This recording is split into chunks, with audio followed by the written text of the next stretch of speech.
there are many alternate timelines within the known universe, an infinite number of parallel realities where anything that could happen, potentially, for any one individual, group, race, civilization, anything, has happened. A literal infinite number of universes, but some of them are closer to us than others, and we don't know what's happening in the very distant ones, and some are probably not likely, but there is one universe where we know things are pretty similar but different, and that is the mirror universe, the Terran Empire. But we haven't always seen full reflections of this empire, pun intended, in every great hero of the Federation. The closest we ever got to seeing what a mirror universe, a Terran version of Captain Catherine Janeway and her intrepid crew, pun intended, was in an instance of recounting falsely of history by a race called the Kyrians. And that's what we're going to talk about. The Kyrians, centuries after Voyager's arrival in the region of space, recounted the events where an alien civilization they were at war with, called the Vascan, had forged an alliance with Voyager, and Voyager had helped subjugate their people. This was actually a misrepresentation of history. It had actually been the Vascan who'd done this, not Voyager, and Voyager had not been involved really, but there was some debris from Voyager found on the planet, and they got a lot of the blame.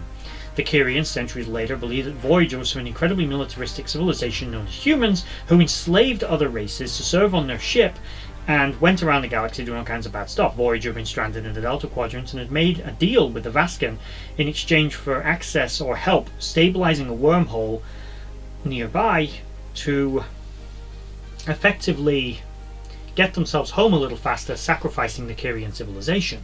But what did the Kyrians actually recall about this alternative version of Voyager? This was not actually a Terran ship, as you might have first thought for seeing it. Very similar to a Terran warship.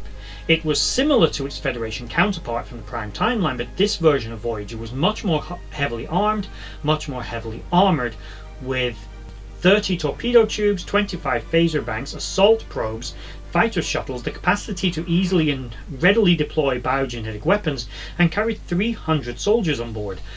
The vessel also had a prominent protrusion on the front of the ship that appears to me to look like a phaser lance, which is interesting that this race were so able to closely represent that. Now, of course, much of their historical archives of Voyager were wrong, but there are many things about the crew and the ship that are right and wrong. Again, the vessel is massively overly armed, massively overly armoured, and overly shielded. They got certain details wrong, but certain details right. Some of the more important details about the crew, which is more the crew, because you can forgive them not knowing so much about the ship itself. And of course, the Vascan had rewritten their history to make it sound like the humans and Voyager were the problem. The big changes to the ship were its armaments, its shielding, its armour, and how the crew behaved.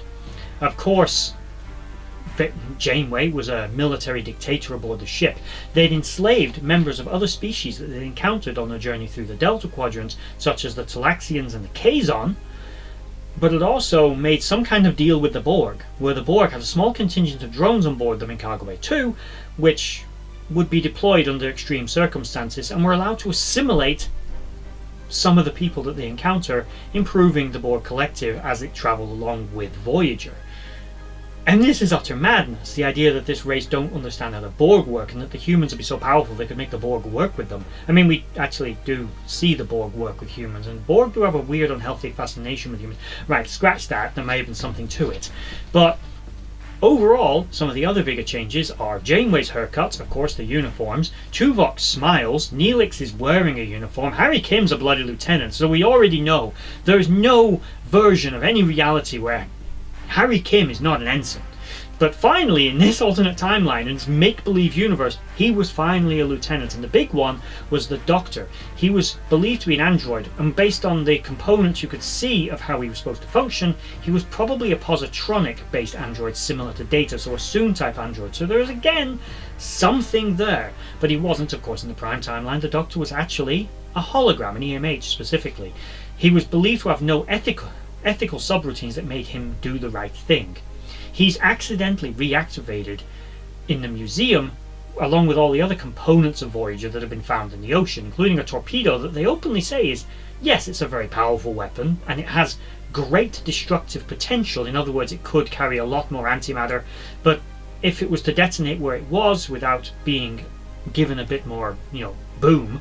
It'd level a building, maybe the city block, but it wasn't going to destroy the whole city. It wasn't going to take out half the continent, which we do know a fully powered photon torpedo could take out a city the size of New York without a problem. I mean, these are a weapon of mass destruction, which again I've covered in the past, that the actual standard weapons used by Starfleet, even though true weapons of mass destruction are not allowed, a standard phaser, a standard torpedo, a standard disruptor is a weapon of mass destruction by 21st century standards. The only difference is the goalpost has been moved a little bit because it's so easy to make a phaser capable of doing that. What you consider to be a weapon of mass destruction by the 24th century probably could cut a moon in half. So, bit of a distinction.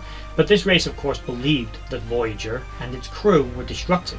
The ship itself, though, is what I really wanted to talk about, because as interesting as the changes to the crew were, they were more just like enhanced versions of their own selves.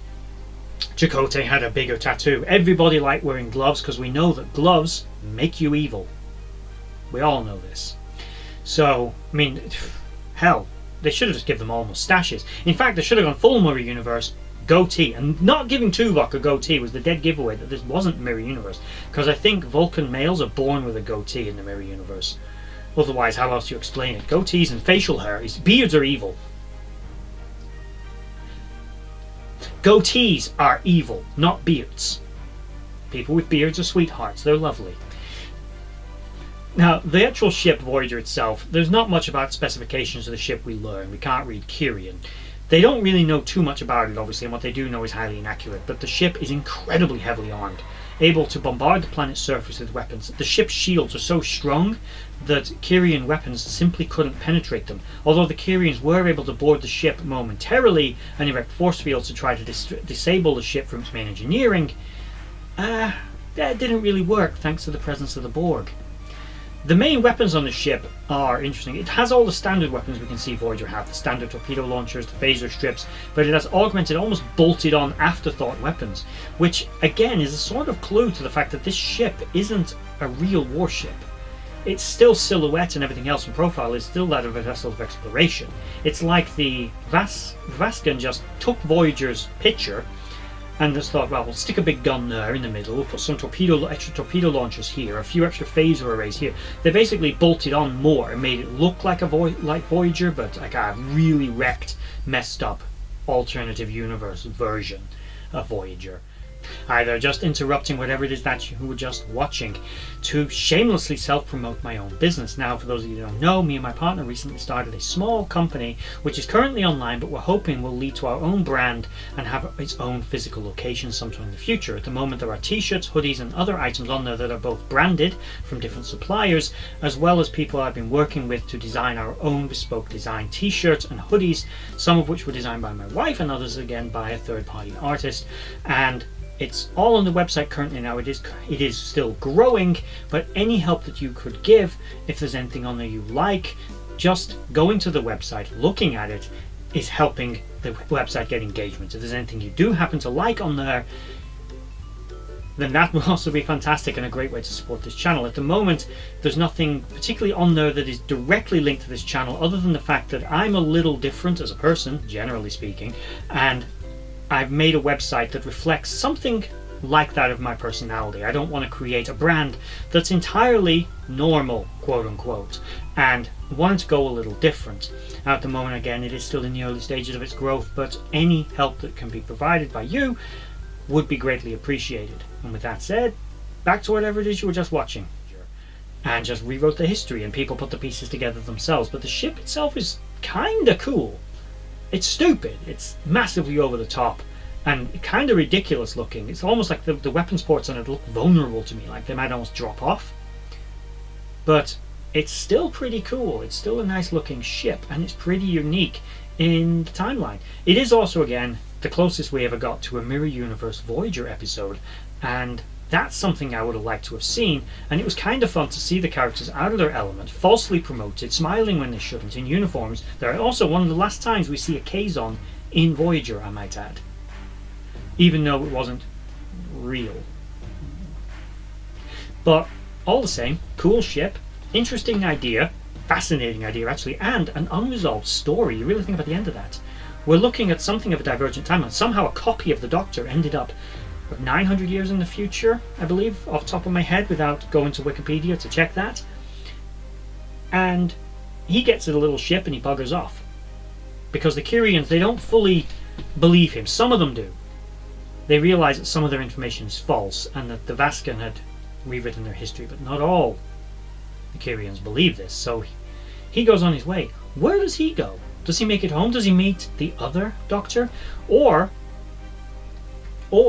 outlandish idea, was this a Terran ship? And actually, what had happened was there was an ion storm, and the Doctor's program was transmitted at one point for whatever reason. But instead of arriving down on the planet's surface in the mobile emitter or whatever, it arrived in the mirror universe Kyrian homeworld. Just food for thought. Kind of fun though, wouldn't it? Anyway, your thoughts on the Warship Voyager. Only seen in one episode, of course, and it's ridiculous. It's kind of like they tried to do to this ship what they did to the Galaxy class with creating the Galaxy X, and kind of didn't really work for me. It's not an aesthetically pleasing looking ship, but I don't think it was meant to be. I think it was meant to be a little rough and ready. And obviously it was an afterthought design that had been pieced together from inaccurate historical archives and revisionist history. Something that our history is truly full of, as it is. And that is the end of this video. I hope you enjoyed it. Please like, share and subscribe. And again, I want to hear your thoughts on this ship and what happened to the Doctor after that, and the outlandish theory that this really was the mirror universe.